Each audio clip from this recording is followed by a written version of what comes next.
Olá, boa noite. Começa agora o Jornal da Justiça desta segunda-feira, 22 de março.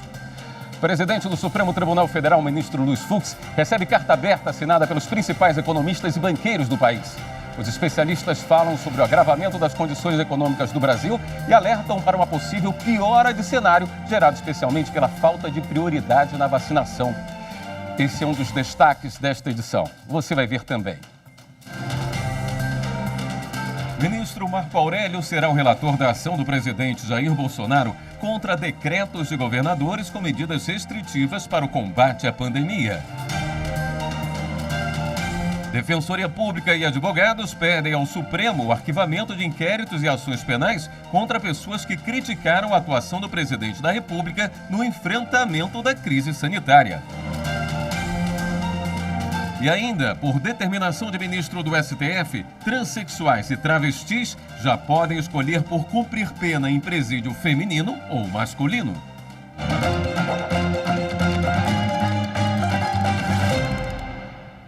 O ministro Marco Aurélio será o relator da ação direta de inconstitucionalidade apresentada pelo presidente Jair Bolsonaro contra decreto dos governadores do Distrito Federal, Bahia e Rio Grande do Sul, com medidas restritivas para enfrentar o momento mais grave da pandemia. Bolsonaro quer que esse tipo de determinação dependa de aval do Poder Legislativo. O processo foi distribuído ao ministro Marco Aurélio porque ele já é o relator de uma outra ação que contesta o fechamento de atividades não essenciais e o toque de recolher pelo país. Em carta aberta, economistas, empresários e banqueiros cobram do governo federal medidas efetivas de combate à pandemia. O presidente do STF, ministro Luiz Fux, recebeu o documento. A carta tem dezenas de assinaturas. Na lista estão ex-presidentes do Banco Central, ex-ministros da Fazenda, economistas e empresários que afirmam que o Brasil é hoje o epicentro mundial da Covid e cobram medidas efetivas de combate à doença. Eles querem uma coordenação nacional das medidas de distanciamento, hoje implementadas por estados e municípios de forma independente. O texto traz dados sobre os impactos econômicos da crise e sugere que as estratégias tenham alicerce em informações confiáveis e evidência científica. A carta destaca que a situação econômica e social é desoladora. O PIB encolheu 4,1% em 2020 e provavelmente vamos observar uma contração no nível de atividade no primeiro trimestre deste ano. A taxa de desemprego, por volta de 14%, é a mais elevada da série histórica. O texto também ressalta o custo que a pandemia já teve para o Brasil. A redução do nível da atividade custou uma perda de arrecadação tributária apenas no âmbito federal de 6,9%, aproximadamente 58 bilhões de reais. E o atraso na vacinação irá custar, em termos de produto ou renda não gerada, nada menos do que estimados em mais de 131 bilhões de reais em 2021, supondo uma recuperação retardatária em 2 trimestres. A carta diz ainda que a recuperação econômica depende da retomada de confiança da população em relação ao perigo do vírus e de maior previsibilidade da situação de saúde. O texto diz ainda que estudos mostraram que, diante da aceleração de novos casos, a população responde ficando mais avessa ao risco sanitário, aumentando o isolamento voluntário e levando à queda no consumo das famílias, mesmo antes ou sem que as medidas restritivas sejam adotadas. O texto reforça que estamos no limiar de uma fase explosiva da pandemia e é fundamental que, a partir de agora, as políticas públicas sejam alicerçadas em dados, informações confiáveis e evidência científica. Como medidas indispensáveis de combate à pandemia, os autores trazem as seguintes sugestões: acelerar o ritmo da vacinação, incentivar o uso de máscaras tanto com distribuição gratuita quanto com orientação educativa, implementar medidas de distanciamento social no âmbito local com coordenação nacional e criar mecanismo de coordenação do combate à pandemia urgente em âmbito nacional, preferencialmente pelo Ministério da Saúde e, na sua ausência, por consórcio de governadores, orientada por uma comissão de cientistas e especialistas. Por fim, a carta critica o papel de liderança e fala do desdenho à ciência, do apelo a tratamentos sem evidência de eficácia, do estímulo à aglomeração e do flerte com o movimento anti-vacina, caracterizando a liderança política maior no país. Diz que essa postura reforça normas antissociais, dificulta a adesão da população a comportamentos responsáveis, amplia o número de infectados e de óbitos e aumenta custos que o país incorre. Afirma que o país pode se sair melhor se perseguir uma agenda responsável, que tem pressa, quer seriedade com a coisa pública, está cansado de ideias fora do lugar, palavras inconsequentes, ações erradas ou tardias, e que o Brasil exige respeito. Sobre esse assunto, a gente conversa com o economista e ex-ministro da Fazenda, Mailson da Nóbrega. Então, Mailson, muito obrigado por estar aqui no Jornal da Justiça. Eu gostaria de começar perguntando para o senhor como equacionar um devido cuidado com a economia, preservando a saúde dos brasileiros, porque eu vejo que esse é um detalhe que em todo o mundo se tenta trazer um certo equilíbrio. Como é que o senhor acha que essa carta pode funcionar dando um norte para isso? Olha, o objetivo de salvar vidas e criar emprego não são incompatíveis, mas um deve preceder o outro. O salvar vidas é fundamental. Como a carta mostra, não haverá o combate à recessão, a vitória contra a queda da atividade econômica sem o controle da pandemia. E, portanto, a ideia de salvar vidas, as ideias que estão expostas nessa carta, por exemplo, do uso da máscara, do esforço para aumentar a vacinação, o distanciamento social, que inclui o lockdown, tudo isso são medidas para preservar vidas, para preservar a capacidade dos serviços de saúde de atender, evitar as filas na UTI, evitar mortes desnecessárias, né? Então, essa carta, ela apela, sobretudo, para que o presidente da República exerça o papel fundamental que dele se espera num regime democrático, que é o de liderar o país para enfrentar a sua pior crise sanitária e mostrar que só o governo federal, ou o Ministério da Saúde, mas na verdade o próprio presidente da República, é que tem o poder, os instrumentos para isso. Infelizmente, o presidente Bolsonaro tem feito o oposto. Ele, vamos dizer assim, combateu as medidas de lockdown. Até hoje ele falou algo inacreditável e que ele ouviu em algum lugar, isso não pode ser verdade, que a ciência condena o lockdown. É o contrário. Todas as indicações científicas são do papel do lockdown como mecanismo para evitar a disseminação da doença. E temos aqui exemplos práticos, aqui em São Paulo, em Araraquara, que decretou um rigoroso lockdown e em 2 semanas o número de novos casos caiu 57%. A França agora está renovando o lockdown no norte do país, incluindo Paris, de alguma maneira, né? Governos que hesitaram no início, como foi o caso do primeiro-ministro Boris Johnson, quando ele percebeu a gravidade da situação, se tornou um líder, né? Tomando medidas difíceis. O lockdown na Inglaterra durou 3 meses, né? E os resultados estão vindo. Caiu drasticamente o número de mortes, o número de internações, o serviço de saúde está funcionando, não houve paralisia, não houve sobrecarga e, portanto, experiências mundiais da Nova Zelândia, por exemplo, Nova Zelândia só teve 25 mortes e foi a liderança da sua primeira-ministra a principal causa desse êxito, né? Portanto, o mundo está cheio de exemplos que desmentem essas afirmações do presidente Bolsonaro. Ministro, de que forma o senhor acredita que o judiciário pode ajudar nesse reequilíbrio do país? Eu acho que o judiciário pode ajudar fazendo cumprir a Constituição. Por exemplo, a decisão do STF de estabelecer ou reconhecer o que está na Constituição muito claro, que é a competência concorrente das 3 esferas de governo, a União, Estados e municípios, para combater a pandemia. Ao contrário do que diz o presidente Bolsonaro, o Supremo não lhe cassou o poder de agir na pandemia. Eu diria que uma função do Judiciário, nesse momento, particularmente o Supremo Tribunal Federal, e a gente viu agora que já designaram o relator, para a ação que o presidente move contra prefeitos e governadores, contra o lockdown. A minha expectativa é de que o Judiciário vai rejeitar, por grande maioria, talvez por unanimidade, essa ação movida pelo presidente Bolsonaro. Ministro Melso da Nóbrega, eu gostaria de agradecer imensamente sua presença aqui e agradecer por esse seu trabalho nesse momento tão delicado do país. Muito obrigado. Muito obrigado pelo convite, o prazer foi meu. E o Conselho Federal da Ordem dos Advogados do Brasil entrou no Supremo com uma ação para que o governo federal seja obrigado a adquirir doses de vacinas contra a Covid-19 em quantidade suficiente para garantir a imunização em massa da população no menor prazo possível, com a destinação de recursos federais para essa finalidade.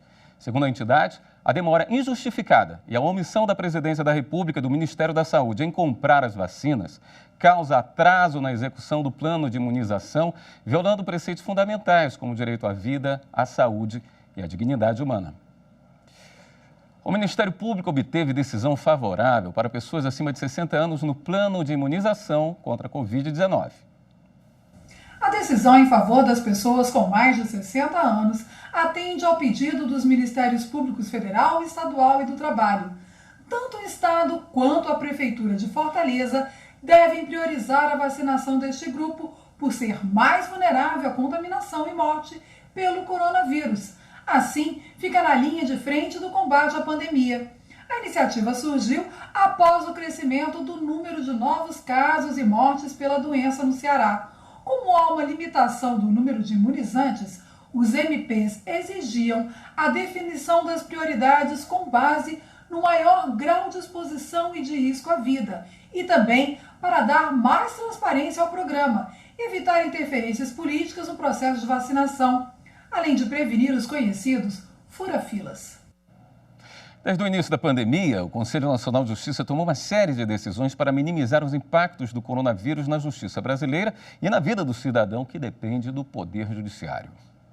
O CNJ editou 20 atos normativos desde o começo da pandemia em março do ano passado. A Resolução 313, por exemplo, estabeleceu o regime de plantão extraordinário com atendimento remoto nos órgãos do Judiciário. Já a Recomendação 63 orientou que nas ações de recuperação judicial e de falência, o juiz desse prioridade às decisões sobre o levantamento de valores em favor de credores e empresas em recuperação. A mais recente recomendação, a 91, estabeleceu várias medidas de enfrentamento à pandemia. Uma delas é que os juízes substituam a prisão em regime fechado de gestantes, mães, pais e responsáveis por crianças e pessoas com deficiência por prisão domiciliar. E que as penas pecuniárias sejam destinadas à compra de medicamentos e equipamentos de limpeza e proteção à saúde para as prisões e centros socioeducativos para menores infratores. Para os cartórios, o Conselho recomendou o trabalho remoto no atendimento ao cidadão. Já a Corregedoria Nacional de Justiça autorizou que as varas da infância e juventude fizessem audiências virtuais para medidas protetivas de acolhimento. O trabalho no enfrentamento à pandemia nas prisões e no sistema socioeducativo levou o CNJ a ser um dos finalistas de um prêmio internacional, o Desafio da Justiça Global 2021. O Conselho foi selecionado entre 425 inscrições de 114 países. O resultado deve ser divulgado em maio. E veja a seguir, por determinação de ministro do STF, transexuais e travestis já podem escolher por cumprir pena em presídio feminino ou masculino. Voltamos já.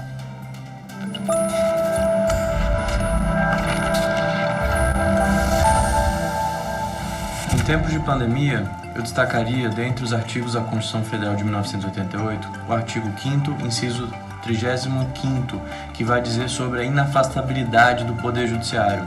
O Poder Judiciário, em tempos de pandemia, deve resolver, na medida do possível, os conflitos que lhes são submetidos.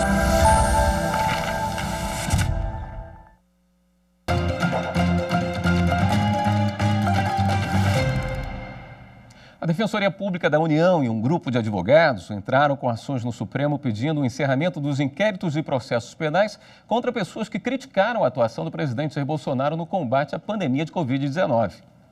São 2 pedidos de habeas corpus coletivos em favor de todas as pessoas processadas ou investigadas por crimes previstos na Lei de Segurança Nacional contra a honra do presidente Jair Bolsonaro. Os pedidos são bem semelhantes.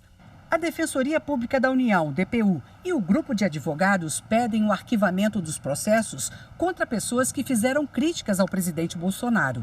Salvo-conduto para evitar que declarações semelhantes levem à abertura de investigações.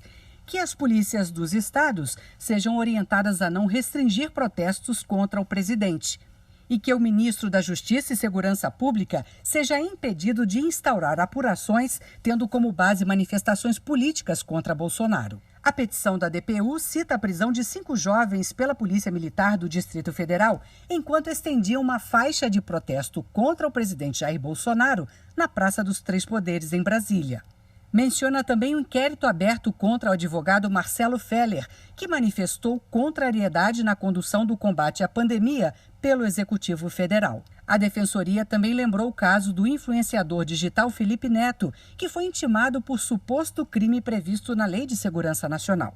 Ele chamou o presidente de genocida. Uma liminar da Justiça do Rio de Janeiro suspendeu as investigações contra Felipe.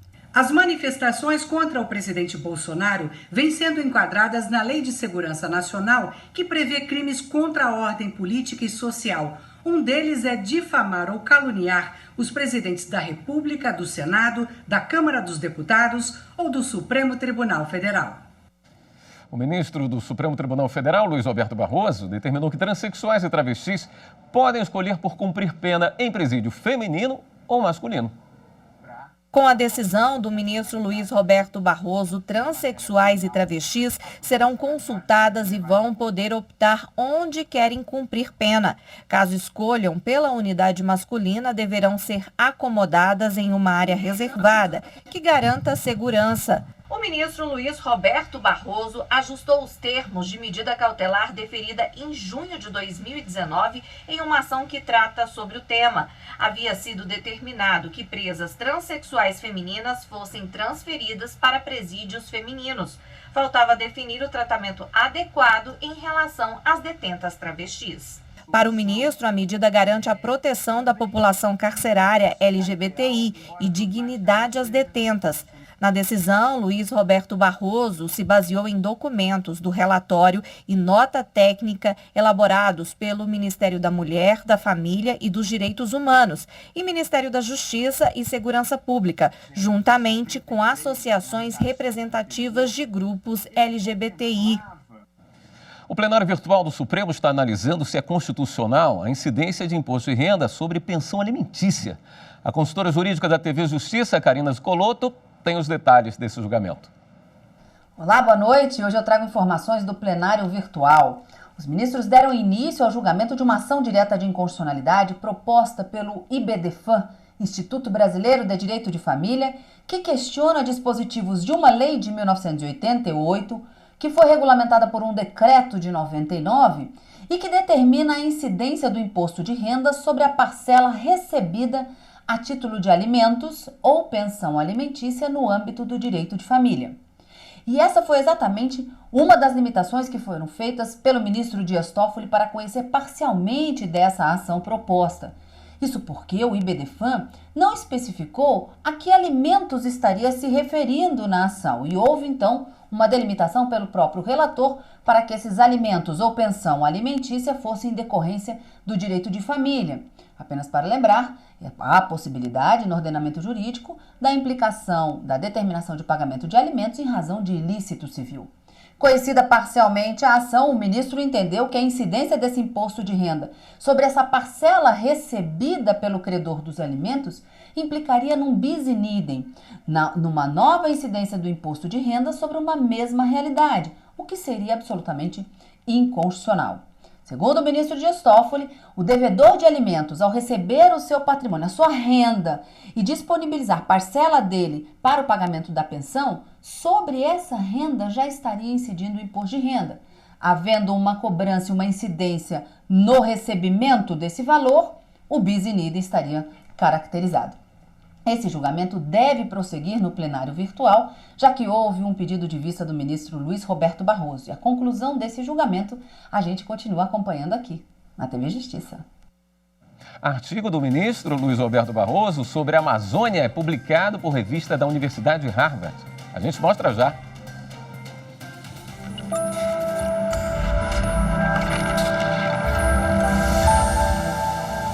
A Constituição Federal de 88 surgiu com o espírito de redemocratização. Ao lado dos direitos fundamentais, o Constituinte deu especial atenção à estruturação da administração pública e suas atividades. Definir contornos íntegros para a atuação da administração pública é projeto institucional ininterrupto, e a Constituição Federal Brasileira é um forte pilar nesse importante propósito. Seus 32 anos merecem ser celebrados.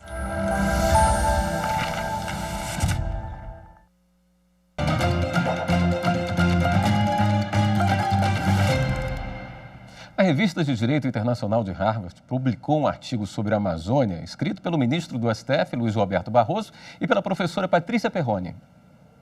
No artigo com o título Amazônia, Crimes Ambientais e Desprestígio Global, como mudar a lógica da destruição da floresta, os autores destacam que o desmatamento voltou a crescer no Brasil a partir de 2013 e que a situação agravou ainda mais em 2019. Apontam um modelo de desenvolvimento sustentável chamado de Amazônia 4.0, que traz o conceito de transformar os recursos naturais em produtos de maior valor agregado, gerados e consumidos de forma sustentável. E todo esse processo deve ter a justa preocupação de trazer benefícios substanciais para as comunidades locais. Os autores encerram o artigo com a seguinte conclusão, abre aspas, a ignorância, a necessidade e a omissão estatal são os inimigos da Amazônia. A ciência, a inclusão social e a conscientização da sociedade serão a sua salvação, fecha aspas. O texto é uma versão resumida de outro artigo que serviria de base à Conferência de Kyoto, no Japão, que ocorreria em abril do ano passado, mas foi adiada por causa da pandemia. A revista Resenha Eleitoral, publicada pelo TRE de Santa Catarina, está recebendo artigos científicos para o número especial Crise de Representatividade e Reformas Eleitorais, Novos Olhares, Novas Perspectivas para a Democracia Brasileira. O ministro do STF, do Tribunal Superior Eleitoral, Edson Fachin, editor desse número da revista, gravou um vídeo com um convite para os interessados em participar. O prazo termina no dia 30 de junho. Convido a todos vocês para submeterem artigos científicos para o número especial da Resenha Eleitoral. O objetivo é instigante, levantar reflexões sobre diversos marcadores sociais, como gênero, raça, classe, entre outros, de forma a tentar entender o déficit de legitimidade do processo eleitoral que verificamos ao longo dos anos. A iniciativa integra os afazeres do Grupo de Trabalho de Sistematização das Normas Eleitorais, levado a efeito este grupo de trabalho no âmbito do Tribunal Superior Eleitoral. O Jornal da Justiça fica por aqui. Uma boa noite para você. Até amanhã.